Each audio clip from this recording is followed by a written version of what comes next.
किन्नर चुड़ैल। गोरखपुर नाम का एक गांव हुआ करता था। उस गांव में ज्यादा लोग नहीं रहते थे। उस गांव में एक गर्भवती विधवा औरत रहती थी। उस औरत का नाम कमला था। कमला अपने घर में अकेली रहती थी। उसके पति की सारी जायदाद उसके नाम हो गई थी, पर सभी गांव वाले उस औरत को मनहूस औरत समझा करते थे और सभी उससे नफरत किया करते थे। एक बार कमला राशन की दुकान पर खाने का सामान खरीदने जाती है। भैया जी, जरा 1 किलो दाल चावल देना। अरे हाय हाय हाय हाय हाय हाय! अरे मनहूस औरत, मेरी दुकान में अपशुगन करवाने आ गई क्या? हैं? चल जा यहाँ से। मैं कुछ नहीं देने वाला हूँ तुझे। भाग भाग यहाँ से, चल जा, निकल। भैया जी, ऐसा मत कहिए। मैं गर्भवती हूँ, मुझे खाने की बहुत ज़रूरत है। मुझे खाना दे दीजिए। दुकानदार कमला को वहाँ से धक्के मारकर भगा देता है। तभी कमला रोते रोते उस गांव के किन्नरों के इलाके में आ जाती है। गांव वाले किन्नरों को उसी इलाके में रखा करते थे, क्योंकि वो लोग किन्नरों को पसंद नहीं करते थे और उनके इलाके में रहने से मना करते थे। तो किन्नरों ने उसी गांव में अपना एक इलाका बना लिया था। जब किन्नर लोग देखते हैं कि एक गर्भवती महिला रोते रोते उनके इलाके में आ गई है, तो सारे किन्नर कमला के पास जाकर उसका हाल पूछने लगते हैं। क्या हुआ बहन, तुम्हारी गर्भवती अवस्था में इतनी बुरी हालत कैसे? तुम रो क्यों रही हो? तुम डरो मत, हम तुम्हें कोई नुकसान नहीं पहुंचाएंगे। तुम शांत होकर सब बताओ कि हुआ क्या है। मैं कमला हूँ। मैं गांव के दूसरे इलाके से आई हूँ। 2 महीने पहले ही मेरे पति की मौत हुई है। मुझे गांव के लोग मनहूस मानते हैं, क्योंकि मैं विधवा हूँ और गर्भवती भी। वहाँ के लोग मुझे खाने के लिए कुछ बेचने के लिए भी तैयार नहीं, जिससे मेरा गुजारा नहीं हो रहा था। कोई बात नहीं कमला, हम तुम्हारा ख्याल रखेंगे। किन्नर लोग कमला को एक खाली घर में रहने के लिए जगह दे देते हैं और उसकी देखभाल भी करते हैं। कुछ ही महीने बाद कमला अपने बच्चे को जन्म देती है, पर अफसोस, कमला बच्चे को जन्म देते ही अपनी जान गंवा देती है। जब सब किन्नर बच्चे को देखते हैं तो बहुत खुश हो जाते हैं, क्योंकि वो बच्चा भी किन्नर ही था। कमला ने एक किन्नर बच्चे को जन्म दिया था। अब इस बच्चे की देखभाल कौन करेगा? हम तो इस बच्चे को गांव के दूसरे इलाके में भी नहीं भेज सकते। और तो क्या हुआ, इस बच्चे की माँ नहीं रही तो हम इसे पालेंगे। अब ये हमारे इलाके में रहेगा, हमारे साथ रहेगा। फिर वो किन्नर उस किन्नर बच्चे को गोद ले लेते हैं, उसका नामकरण कराते हैं। उस किन्नर बच्चे का नाम शक्ति रखा जाता है। देखते ही देखते शक्ति बड़ी होने लगती है। उसके रंग रूप बहुत सुंदर थे। वो बहुत सुंदर किन्नर दिखती है। एक दिन शक्ति एक किन्नर से पूछती है, माँ जी सुनिए ना, ये गांव के दूसरे इलाके में भी तो लोग रहते हैं, तो हम वहाँ क्यों नहीं जाते? हम उनसे अलग क्यों रहते हैं? शक्ति, क्योंकि वो लोग हमारे जैसे नहीं, वो लोग हमें पसंद नहीं करते, इसीलिए हम उनसे अलग रहते हैं। क्यों? वो हमें क्यों पसंद नहीं करते? मुझे एक बार उस इलाके में जाना है। मैं एक बार वहाँ जाकर घूम कर आऊँ। शक्ति, खबरदार, जो तू उस इलाके में कभी भी गई तो अपनी जान नहीं गंवाना चाहती तो उस इलाके में कभी कदम भी नहीं रखेगी, समझी? इतना कहकर वो किन्नर वहाँ से चली जाती है। शक्ति उस किन्नर की बात सुनकर बहुत रोती है।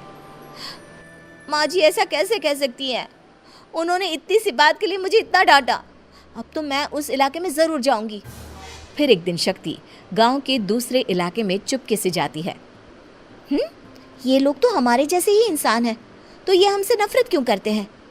जब शक्ति उस इलाके में पहुंचती है तो गांव के सारे आदमी उसके रूप से मोहित हो जाते हैं। वो लोग ये अंदाज़ा नहीं लगा पाते कि वो किन्नर है। शक्ति की सुंदरता देखकर सारे गांव वाले उसकी तारीफ करने लगते हैं। तभी गांव का चक्कर लगाने गांव के जमींदार का बेटा हर्ष वहां पहुंचता है। हर्ष भी दिखने में बहुत सुंदर होता है। जब हर्ष ने शक्ति को देखा तो वो भी उससे मोहित हो गया, और जब शक्ति की नज़र हर्ष पर पड़ी तो वो हर्ष को देखकर मोहित हो गई। आपको पहले कभी इस गांव में देखा नहीं। इस गांव में आप नए हैं क्या? जी नहीं, वो मैं बस। तभी शक्ति बोलते बोलते रुक जाती है और मन में सोचने लगती है, अगर मैंने इनको बता दिया कि मैं दूसरे इलाके से आई हूँ तो वो समझ जाएंगे कि मैं किन्नर हूँ, इसलिए मुझे इनसे झूठ ही बोलना पड़ेगा। शक्ति हर्ष को कहती है, जी हाँ, मैं इस गांव में नई आई हूँ, यहाँ अकेली रहती हूँ। वैसे आप कौन है? आप भी इसी गांव में रहते हैं? जी हाँ, मैं इस गांव के जमींदार का बेटा हूँ। आपको किसी भी चीज की जरूरत पड़े तो आप मुझे बता देना, मुझे अच्छा लगेगा। ऐसे ही शक्ति और हर्ष एक दूसरे से रोज मिलने लगते। वो दोनों अपने प्यार का इजहार करने एक दूसरे से मिलने जाते हैं। तभी शक्ति का पीछा करते करते एक किन्नर वहां आ जाती है। शक्ति, शक्ति, मैं तुमसे बहुत प्यार करता हूँ। मैं तुमसे शादी करना चाहता हूँ। क्या तुम मुझसे शादी करोगी? हाँ हर्ष, मैं तुमसे शादी करूँगी, पर मैं तुमको अपने बारे में एक सच्चाई बताना चाहती हूँ जो मैंने तुमसे छुपा कर रखी है। तभी उनके बीच में ही वो किन्नर आ जाती है। शक्ति, तेरी हिम्मत कैसे हुई ऐसा करने की? वो किन्नर शक्ति को खींचकर गांव के जमींदार के पास ले जाती है। हर्ष भी वहां शक्ति को बचाने के लिए पहुंच जाता है। जमींदार शक्ति और हर्ष के प्यार के बारे में सुनकर गुस्से में आ जाता है और शक्ति को गांव के बाहर निकालने की सजा देता है। शक्ति ये बात सहन नहीं कर पाती और कुएं में कूदकर अपनी जान दे देती है। जमींदार हर्ष की शादी गांव की एक लड़की से करवा देता है, पर हर्ष इस शादी से खुश नहीं होता। शक्ति अपना बदला लेने के लिए मरने के बाद किन्नर चुड़ैल बन जाती है। अब मैं इन गाँव वालों को नहीं छोड़ूंगी, अब इनसे मैं अपने प्यार का बदला लूंगी। किन्नर चुड़ैल गांव वालों को परेशान करना शुरू कर देती है। एक बार वो रात को गांव के खेतों में पहुंच जाती है और वहां आग लगा देती है। सारी फसल जल के राख हो जाती है। जब एक आदमी रात को उठकर देखता है कि खेत में आग लग गई है तो वो वहां पहुंच जाता है।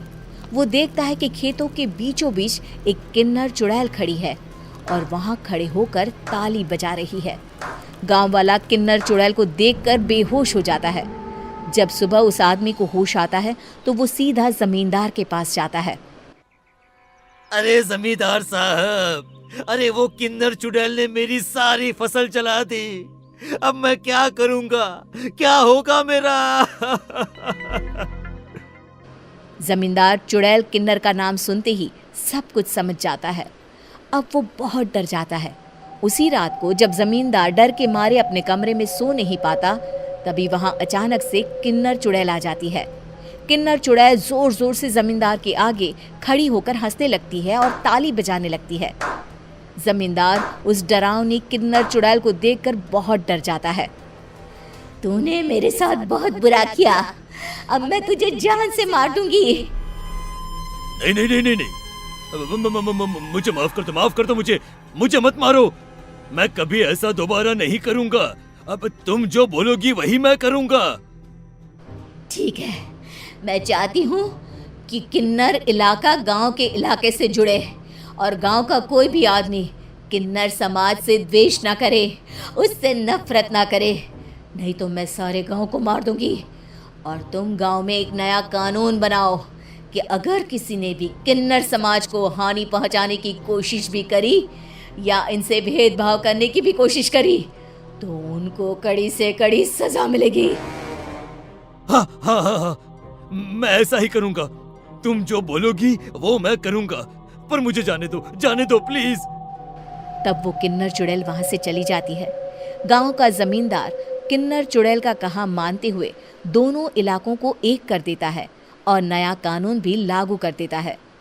तब से वहां किन्नर समाज और बाकी गांव वाले शांतिपूर्वक रहने लगते हैं।